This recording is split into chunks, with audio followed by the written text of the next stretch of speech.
Hey everybody, welcome to Hidden Horror. How are you guys doing today? Today I want to let you know that President Donald Trump has issued through his press secretary some more information relating to the Idaho Four murders and Bryan Kohberger.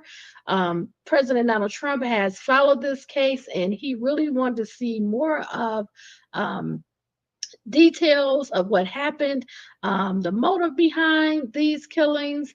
He wanted them explained, and he wanted Bryan Kohberger to do it.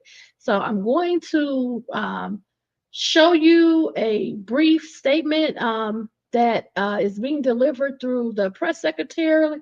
Excuse me, press secretary Karoline Leavitt, and I'm going to read you the article. Okay, so let's share the screen.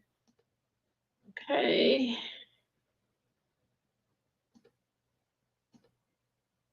So I want to enlarge that. Okay. So the article is on newsbreak.com. Um, it's by Isabel Kian. It's titled Trump Says He Would Have Forced Bryan Kohberger to Explain Why He Killed and Steal These Innocent Souls. Okay. President Donald Trump would have forced Bryan Kohberger to publicly explain why he killed four Idaho college students, and after the cold blooded killer declined to state his motive during his sentencing hearing. So, Bryan Kohberger was asked by Judge Stephen Hippler at his sentencing, did he want to make any statements? And Bryan Kohberger said three words. He said, I respectfully decline. So President Trump, he really wanted to know more details. He wanted to have this information explained publicly, so we would have answers, right, to all of these questions. So let's continue in the article. After sharing a message from the White House to the families of Kaylee Goncalves, 21, Madison Mogen, 21, Xana Kernodle, 20, and Ethan Chapin, 20, who were brutally stabbed to death inside an Idaho home in 2022, White House Press Secretary Caroline Leavitt said Wednesday that if it were up to Trump, more would be done to deliver justice. If it were up to the president, he would have forced this monster to publicly explain why he chose to steal these innocent souls. Leavitt said, despite there being no obligation for Kohberger to share a motive for the crime. The horrifying November 22 killings of the four University of Idaho students shocked the college town of Moscow and captivated national audiences due to the sheer violence with no clear motive. Kohberger maintained his innocence for over 2 years until July 2nd, when he abruptly took a plea deal. With the deal, he pleaded guilty to all four counts of first degree murder and one count of burglary and became no longer eligible for the death penalty. While life imprisonment is tough, it's certainly better than receiving the death penalty. But before sentencing, I hope the judge makes Kohberger, at a minimum, explain why he did these horrible murders. Trump wrote on Truth Social after the plea deal. There are no explanations, there is nothing. The plea deal also included no obligation for Kohberger to share his motive, apologize, or express remorse. While defendants can use their statement during a sentencing hearing to express remorse or explain their actions before their sentencing, the U.S. Constitution's Fifth Amendment guarantees the right to remain silent during sentencing hearings, meaning they can choose not to speak at all. Judge Stephen Hippler on Wednesday handed Kohberger four consecutive life sentences and an additional 10 years for burglary without the possibility of parole.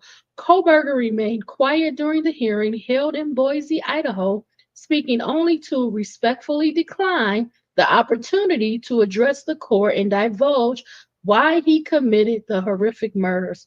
Parents who took children to college in a truck filled with moving boxes had to bring them home in hearses lined with coffins and emotional, Hitler said.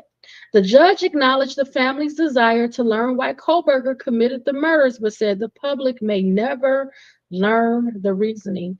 By continuing to focus on why, we continue to give Mr. Kohberger relevance, we give him agency, we give him power. Hitler said, the need to know what is inherently not understandable makes us dependent upon the defendant to provide us with a reason, and that gives him the spotlight, the attention, and the power he appears to crave.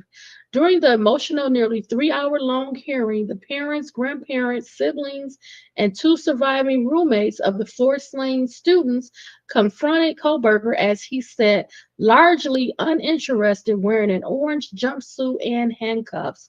Even the Latah County prosecuting attorney, Bill Thompson, was moved to tears by the case as he recommended Kohberger spend the rest of his life behind bars.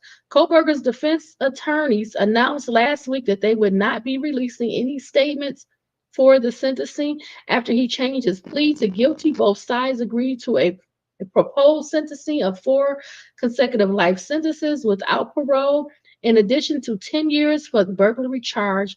Kohberger waived his right to appeal any issues in the case. Okay. So I just wanted to bring you that. Let's listen to the video. It's about 37 seconds, I believe, long. So let's listen to that.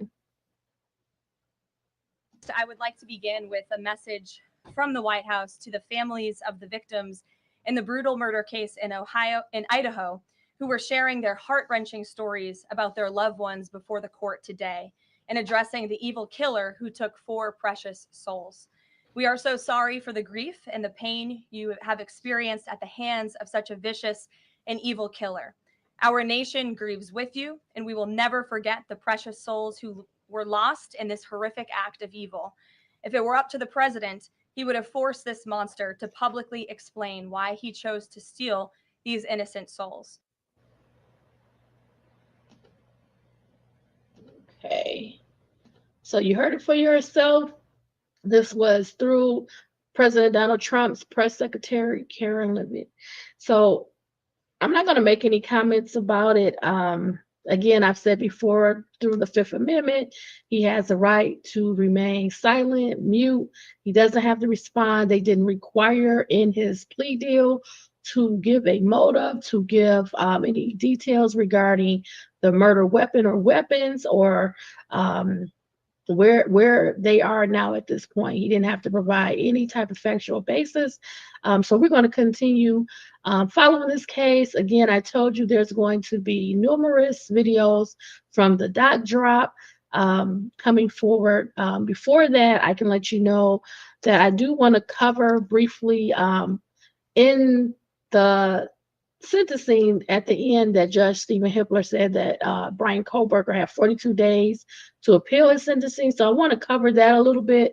I will do that in a separate video. Then we'll get to the doc drop unless there's something else that comes up. So just want to thank you for spending this time with me. I really, really appreciate it. I want you to stay safe, stay smart, stay savvy, be well, all my friends. Bye, everybody.